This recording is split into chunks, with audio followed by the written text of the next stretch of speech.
les éditions Télème présentent un enregistrement intégral de 5 articles maximum de Claire Renaud, lus par Caroline Roussel.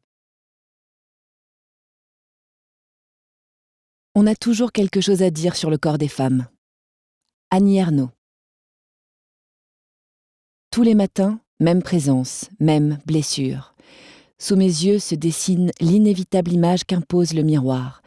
Visage maigre, épaules voûtées, regard myope, plus de cheveux. Vraiment pas beau. Et c'est dans cette vilaine coquille de ma tête, dans cette cage que je n'aime pas, qu'il va falloir me montrer et me promener. À travers cette grille qu'il faudra parler, regarder, être regardé. Sous cette peau, croupir. Michel Foucault. Il est rare qu'on ne soit pas jolie, autrefois. Samuel Beckett. À ma mère, Godelieve. À mes filles, Philomène et Ondine. À Christine Lecomte, ma prof de lettres de la 4e à la 1re, qui mit le feu à la poudre que j'étais. À toutes celles qui s'aiment, à retardement, de façon rétroactive, dans la nostalgie. À nous toutes. Chapitre 1. Top à paillettes. Elles arrivent en meute, des adolescentes rieuses et grandes gueules. Elles détestent attendre, elles n'ont pas de temps, elles courent vers la vie. Ce soir, elles sont de sortie, et n'ont évidemment rien à se mettre, ou des vieilleries qui ont 2 semaines. Leur placard les déprime.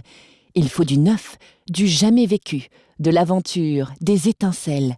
Plus c'est court, mieux c'est. Elles ont des jambes de gazelle, fines et blanches, qui vacillent sur des talons trop hauts, des bras longs dénudés aux gestes grandiloquents, des seins dont on voit clairement et distinctement les volumes. Ce que tous jugent vulgaire, les paillettes, les décolletés, les fentes, les imprimés léopards, c'est précisément ce qu'elles recherchent, ce qu'elles plébiscitent. Elles prennent des kilos de fringues, une nuée de sauterelles qui déciment les portants. Leurs bras servent de bassines. Elles ont les vêtements qu'elles ont choisis et ceux des copines, dont elles essaieront le contenu dans un second temps. Ça multiplie les possibilités et les combinaisons par 4, par 5. Elles s'installent dans les cabines, comme elles le feraient dans la chambre de l'une d'entre elles. Les filles ont l'après-midi. La vendeuse n'a pas intérêt à les empêcher de quoi que ce soit. Elle récuse les interdits. Leur liberté est inconditionnelle. Elles sont un tourbillon, une tempête. Leur force cloue les autres clientes au fond de leur cabine, qui n'osent plus sortir ni se montrer. Elles ont toutes les audaces et toutes les impudeurs. Elles jettent leurs jeunes corps aux regards avides, leurs bouches bavardes, leurs yeux cernés de noir, leurs bijoux nombreux et brillants. Il n'y a pas un trou à leurs oreilles, mais 3. Il n'y a pas une bague à leurs doigts, mais 8. Il n'y a pas un collier autour de leur cou, mais une dizaine. Leurs bracelets tintinabulent, leur chewing-gum explose, leur voix éclate, leur rire agresse, leurs allées et venues incommodent. Elles occupent tout le couloir, elles prennent de la place, produisent du son, suscitent de l'attention qu'on n'aurait pas intérêt à leur refuser, maintenant et plus tard. Puis, elles investissent les cabines. Elles se répartissent dans plusieurs îlots déserts ou désertés. On dirait un vol des tourneaux qui fondent sur un cerisier, becs ouverts, ailes déployées, appétit insatiable. Elles se posent sur chaque branche disponible, piaillant, s'ébrouant, picorant. Il y aura des dégâts. Elles sortent des cabines toutes en même temps, font des mines et des poses invraisemblables devant la glace, ou les unes face aux autres, jouant le rôle de miroir et de validation. Un homme, assis là sans qu'il sache vraiment pourquoi, ne sait plus où donner de la tête. Il est entouré d'un essaim de jeunes guêpes qui l'agressent et le piègent, piqués par leur beauté, étourdis par leurs mots crus, craintifs devant leur pouvoir démesuré parce que inconscient. Elle dégage tant d'énergie, de pulsions de vie, d'appétit, qu'il doit maîtriser sa respiration et se concentrer sur celle pour laquelle il est venu et qui s'éternise dans sa cabine. « Ce jean te fait un cul, Luna !» Il s'empêche de regarder ce cul. Moi, je trouve qu'il est trop large. Et puis, avec le haut, ça va pas. Trop big aussi. On ne sait même plus que j'ai des seins. Il s'empêche de regarder les seins. Non, mais avec un jean pareil, limite, t'y vas seulement en brassière ou en soutif. Il ferme carrément les yeux. Elles repartent, chacune dans son perchoir, à l'assaut d'autres tenues. Elles ne sont pas discrètes, parlent fort, aiment qu'on se retourne sur leur personne, qu'on les remarque. Il s'agit d'exister avant tout, d'exister à tout prix, dans la lumière et dans le bruit, faisant glisser les rideaux avec force et détermination. Elles ne se terrent pas dans leur cabine, se demandant si vraiment elles peuvent sortir avec ce vêtement trop petit. Elles peuvent tout. Certaines n'ont pas le temps ni la vigilance de refermer totalement le rideau, et on peut les apercevoir ôter un pantalon qu'elles jettent dans un coin, attraper un autre modèle en se penchant cul en l'air sous des culottes anecdotiques, ajourées et colorées. Elles n'ont que faire de la pudeur, du camouflage, de l'embarras, et déploient leurs bras, leurs seins, leurs jambes, les donnent à voir et à contempler. Elles ressortent, se prennent en photo et envoient à d'autres, restés à la maison, punis et indisponibles, leurs trouvailles. Elles attendent l'approbation extérieure qui tombe dans la seconde. Non mais je rêve! Nora vient de me dire qu'elle a déjà acheté ce top et qu'elle le met ce soir. Non mais la no-life!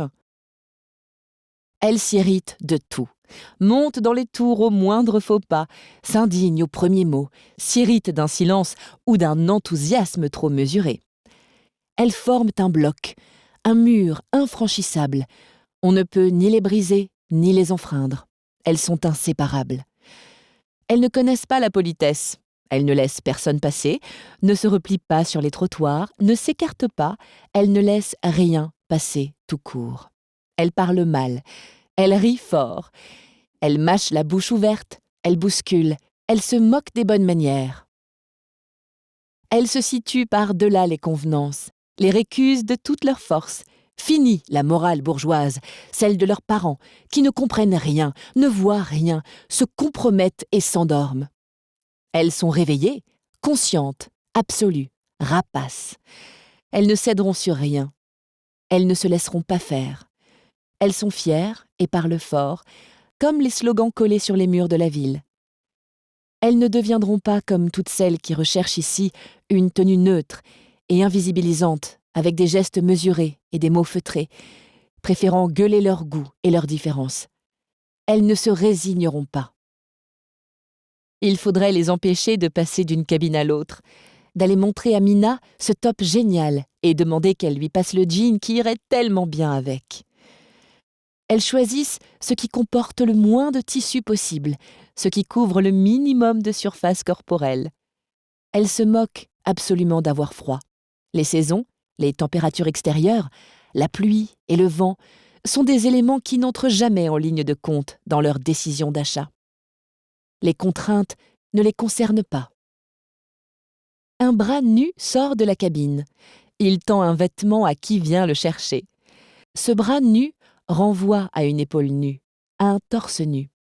Il, toujours là, toujours patientant, toujours incongru, s'empêche de remonter davantage la chaîne des causalités. Mais qu'est-il donc venu faire dans cette galère? T'as vu là, le mec trop chelou? Il entend, puisqu'elle ne se préoccupe pas d'être discrète. Ouais, qu'est-ce qu'il fout là? Genre à l'aise, quoi. À l'aise? Certainement pas. Et il se pose exactement la même question. Ben, il mate, c'est un pervers, c'est tout. Mais ce n'est pas possible. Jamais il n'a pensé un jour se retrouver dans cette situation. Il a envie de hurler qu'il est un type bien, qu'il accompagne sa copine, qu'elle le lui a demandé. Elle ne peut pas montrer le bout de son nez, elle au moins. Ça l'aiderait là, ça le sortirait du traquenard. Ouais, t'as vu le manspreading genre? C'est quoi ce truc? Qu'est-ce qu'il a fait encore? Ça c'est sûr, il est à l'aise. Tu vas voir, je vais lui mettre la honte directe.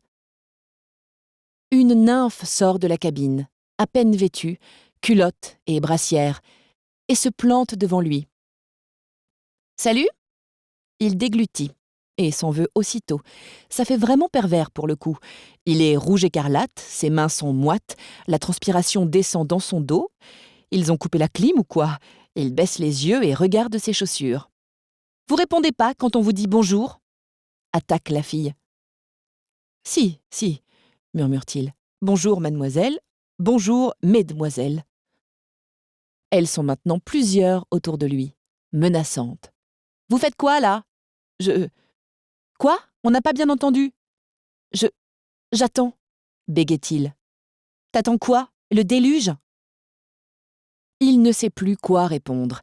Il se recroqueville comme un bulot, il s'enroule sur lui-même, la tête entre les bras, se protégeant des coups verbaux.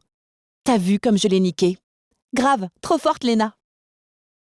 Elles retournent dans leur cabine, fières d'avoir mouché l'indélicat, neutralisé le voyeur, montré leur toupet et leur courage. Elles ne vont pas se laisser faire dans la vie. Il faut que cela se sache. Elles ne lâcheront rien, jamais, et ne feront aucun compromis. Gare à ceux qui se mettront en travers de leur route. Elles mettent de la musique. Leur téléphone crachote une chanson à la mode qu'elles reprennent toutes avec plus ou moins de talent, de cabine en cabine, comme un karaoké collectif et aveugle. Du bout sort une voix plus forte, celle qui a osé s'en prendre au mec chelou et qui savoure sa victoire bruyamment. Elles décident d'un conciliabule dans le couloir. Elles ramènent et se montrent les pièces qu'elles voudraient acquérir. Elles comptent. Leurs petits budgets ne permettent pas de grandes folies. C'est pour elles que sont inventés les prix absurdes de 4,99 et autres 7,95. Elles additionnent, arbitrent en fonction. Soudain, l'une crie « Laissez tomber, j'ai la carte !» Son annonce est accueillie avec des cris de joie, des embrassades, des petits sauts. Eva régale, ou plutôt la maman d'Eva, et on peut prendre ce haut à 6,99 au lieu de l'autre qui était moins cher. Eva se fera un peu engueuler, mais bon, ça passe. Elles sont ensemble et rien ne leur résistera. Elles rient, elles se moquent. Personne n'a grâce à leurs yeux. Les vieilles, les fatiguées, les grosses, les froissées sont anéanties, flinguées à bout portant. La bourgeoise qui a osé sortir de sa cabine, traverser leur groupe pour aller se regarder dans le miroir, elle la montre du doigt et se plie en deux. L'indigné retourne à la niche en pestant. Leur nombre vaut tous les arguments. Elles n'ont que faire du savoir-vivre. Elles vivent sans le savoir, pleinement, et agissent, réagissent dans une immédiateté qu'elles perdront. Elles mordent de peur d'être mordues, mais sont si fragiles au fond. Une vieille dame apparaît. Elle se faufile avec grâce dans la jeune meute intolérante. Elle sourit à toutes, elle ne se sent pas menacée. Sa jeunesse et ses frasques sont derrière elle. Elle ne se place plus sur la même ligne de départ. La compétition n'est plus d'actualité. Elle s'autorise la douceur et la bienveillance envers son sexe. Elle admire la jeunesse sans l'envier. « C'est très joli ce que vous portez là, mademoiselle », murmure-t-elle au passage, alors qu'elle se rend lentement vers le miroir. La meute s'arrête, la meute s'étonne. La petite phrase ne provoque pas les ricanements habituels. On entend même un « Merci madame » en réponse. Elles sont rebelles, mais les résidus d'une éducation lointaine et refusée remontent de temps à autre à la surface. La vieille dame s'approche de la glace. Elle se regarde de face, de dos, un profil, puis l'autre, en pliant un peu la jambe du devant, comme les pin-up d'un autre temps.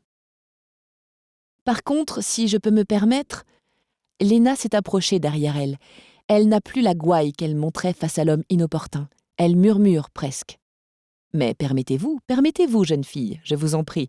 Je suis en manque d'avis extérieur. » « Bah voilà, ça vous va pas du tout. C'est triste comme une chanson de l'homme pâle. C'est pour aller à un enterrement ?» La vieille dame pourrait s'offusquer. C'est vrai qu'à son âge, on a déjà un pied dans la tombe et que les amis disparaissent peu à peu, happés par le néant. Mais elle choisit d'en rire. Les funérailles sont légion, tous les 2 mois environ. Et cette tenue pourrait en effet tout à fait convenir.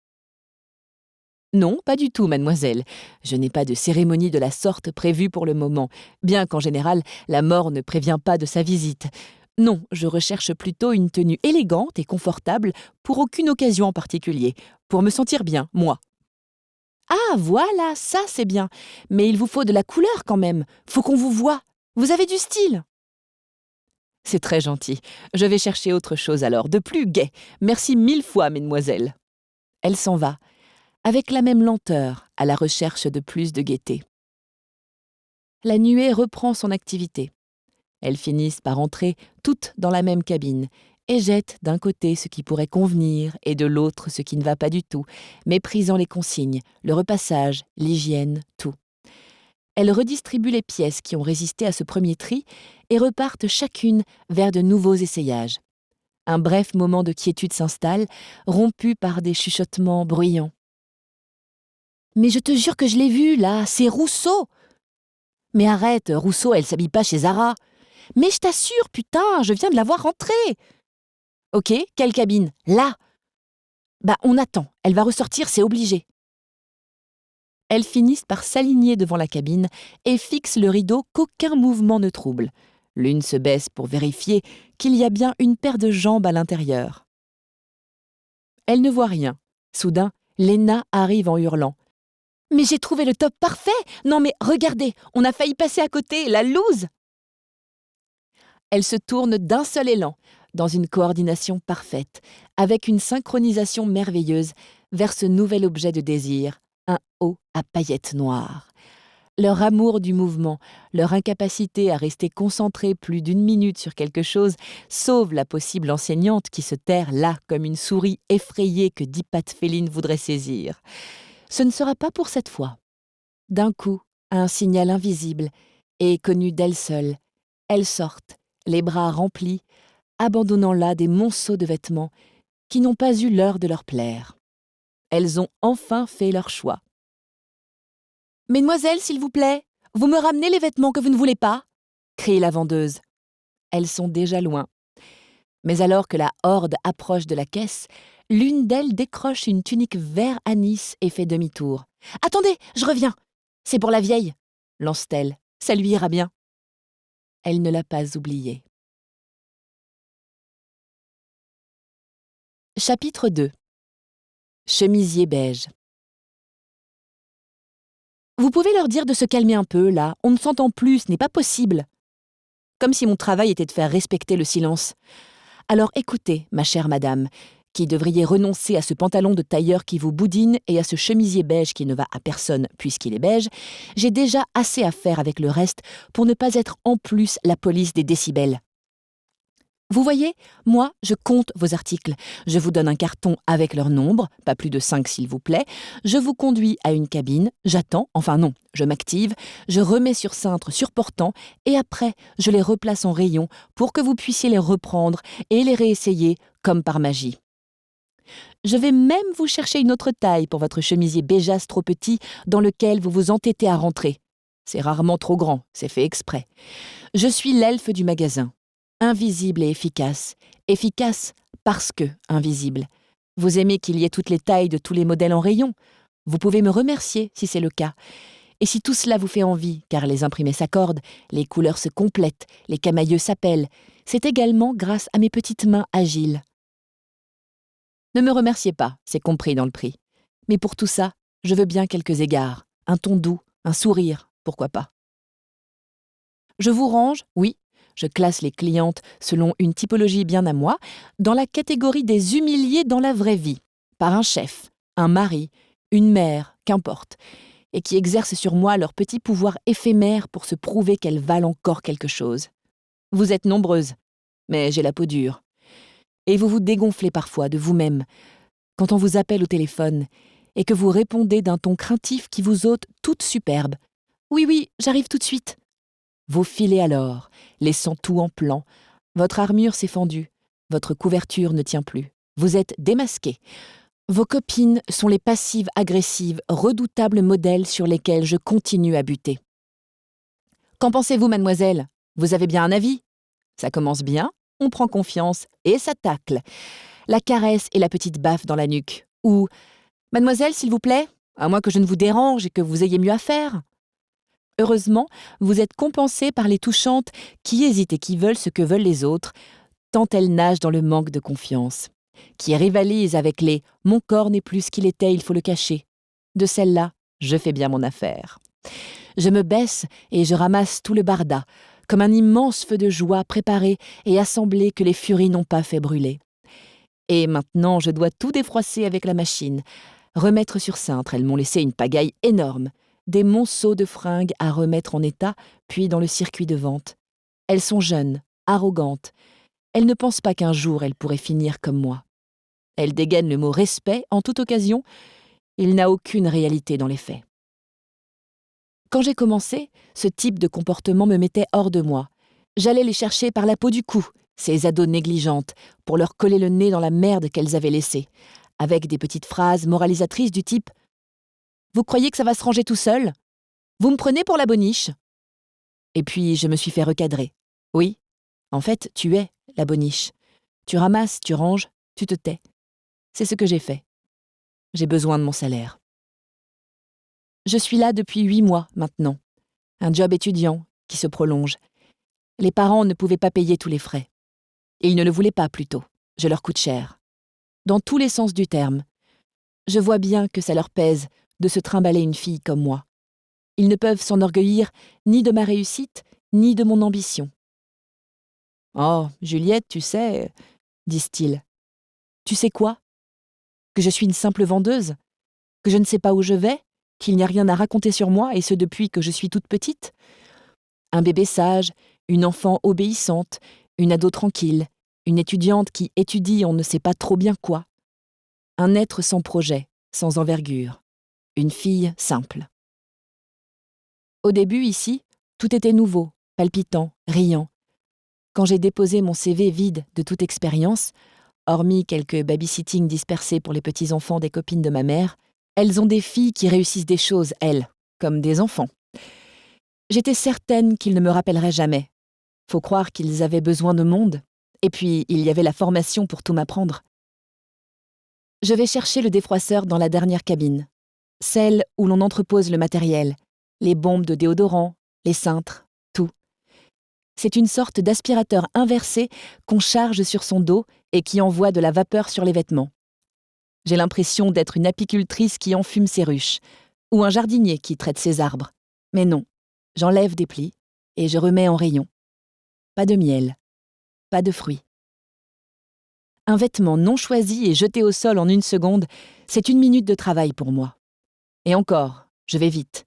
J'ai appris à être rapide. J'ai été forcée de l'être. Je transpire.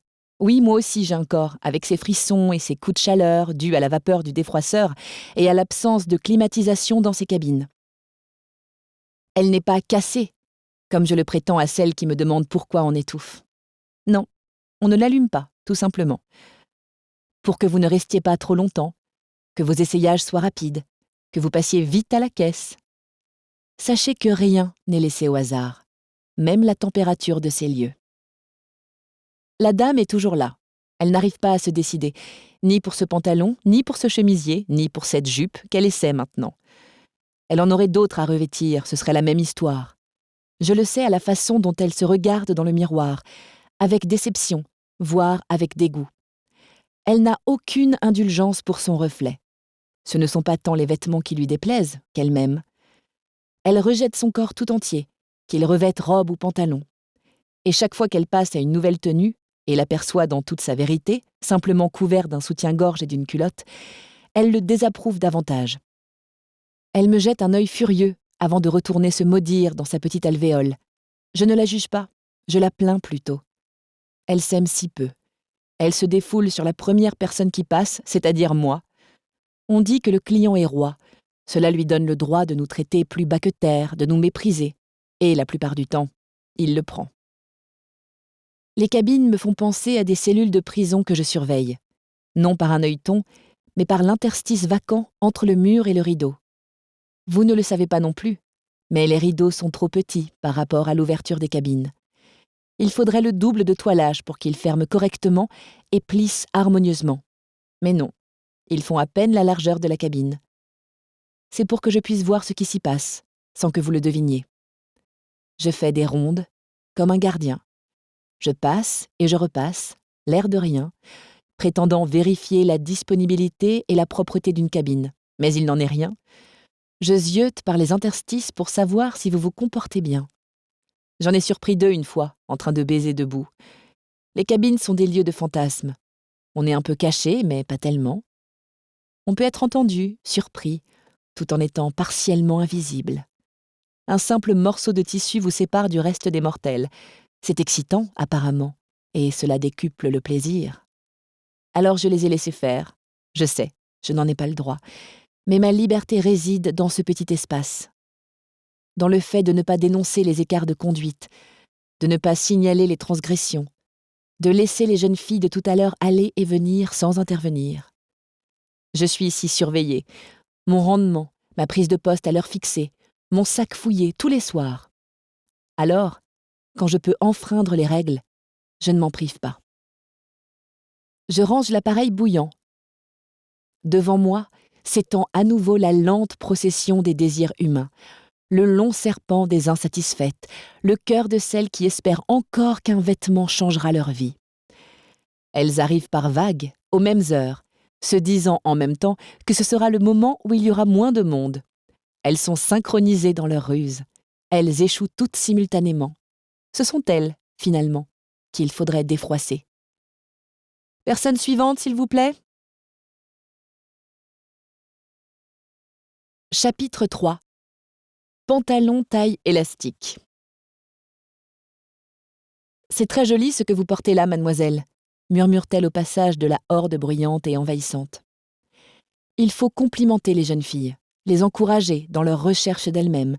C'est si difficile de s'apprécier tel que l'on est. Le travail de toute une vie, peut-être, qui se réalise très tardivement, bien trop tardivement. Elle a l'impression qu'on ne s'aime qu'à contretemps, que l'estime de soi est un anachronisme. Elle entend un « merci madame » en réponse, pas très fort, pas très articulé, mais audible tout de même par de très vieilles oreilles.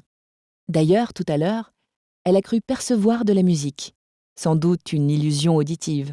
Elle y est souvent sujette ces derniers temps. Il faudra qu'elle fasse attention. Elle s'approche du miroir qui est situé à l'extérieur des cabines. Elle préfère quand il est placé à l'intérieur.